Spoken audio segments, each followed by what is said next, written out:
Bung Rey, saling tunggu untuk hak angket di DPR ini, apakah ada hal yang juga diperhitungkan partai politik? Saya kira nggak ada lagi karena semuanya sudah oke, tinggal sebetulnya actionnya ya. Hmm. Nah, siapa yang akan memulai?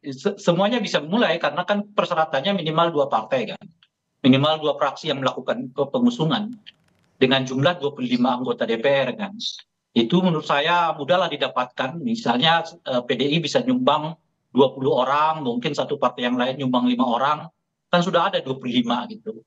Mbak Ibu Irma Suryani, saya kira akan siap mengusung ya, Bu Irma ya. Siap, tentu Agak, siap. setidaknya saya udah dapat Sesuai dua nih. dengan Iya, tadi pagi saya dengan Bung Daniel dari PKB, beliau juga siap. Sekarang Mbak Irma udah siap, udah dua, dan PDI macam-macam.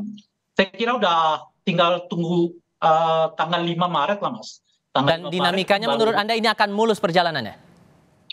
Kalau untuk pengajuan, menurut saya ya, sampai bahkan mungkin ke rapat paripurna pertama, yaitu rapat yang menyatakan untuk menerima hak angket ini gitu. Nah, paling nanti di ujungnya kan kalau kita dengar Bung Maman kan Bung Maman juga nggak gusar-gusar amat kan dengan angket ini gitu ya. Beliau cuma mengingatkan, ya pikirkan timingnya gitu. Jadi bukan pikirkan angketnya itu boleh apa enggak gitu. Nah, inilah kalau timingnya ya inilah waktunya. Kan nggak mungkin kita angket nanti pada bulan Agustus. Kalau Agustus diangket, ya Oktober udah selesai masa jabatan presiden kan. Memang ini waktunya, sebab angket ini bisa sampai 6 bulan kan. Kalau sampai masa kerja presiden sampai 6 bulan ke depan. Justru kalau diperlama-lama, kehilangan momentum. Presidennya sudah nggak ada, baru keputusan DPR-nya dibuat, kan aneh juga gitu. Oke.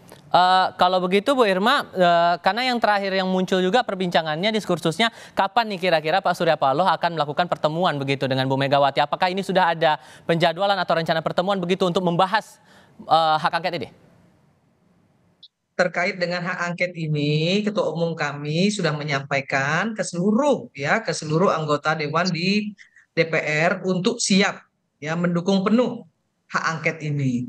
Jadi ada pertemuan ataupun tidak ada pertemuan dengan Bu Mega, kami siap dengan mendukung penuh hak angket ini.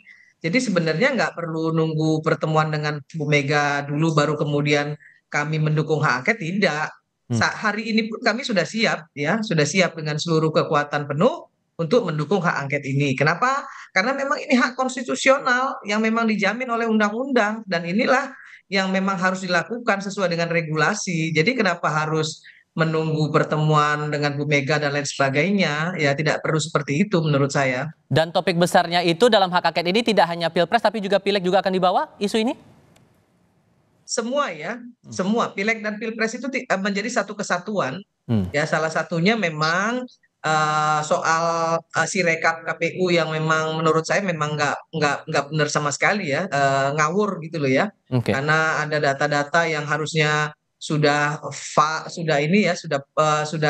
ajak gitu, tiba-tiba turun dengan tiba-tiba gitu ya. Ini yang juga menjadi masalah di masyarakat, kebingungan masyarakat melihat sirekap KPU ini juga membuat KPU ini pilihan pemilu hari ini juga menjadi tercoreng menurut saya seperti itu. Oke, karena posisi Golkar sudah jelas menolak, Bung Maman, apakah kemudian ada langkah-langkah politik yang diambil Golkar untuk biar... Saya kira Golkar tidak menolak, mereka tidak ingin ikut menandatangani hak pengajuan. Tapi nanti kita nggak tahu di paripurna. Kalau gitu saya kasih giliran ke Kang Maman kalau gitu. Bung Maman, gimana tuh secara politik ya terakhir, singkat saja.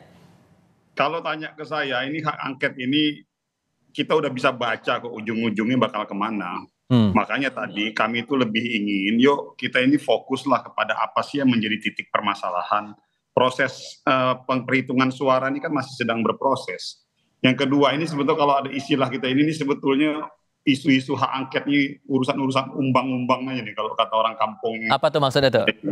Ini urusan umbang-umbang aja, ya silakanlah ditafsirkan sendiri.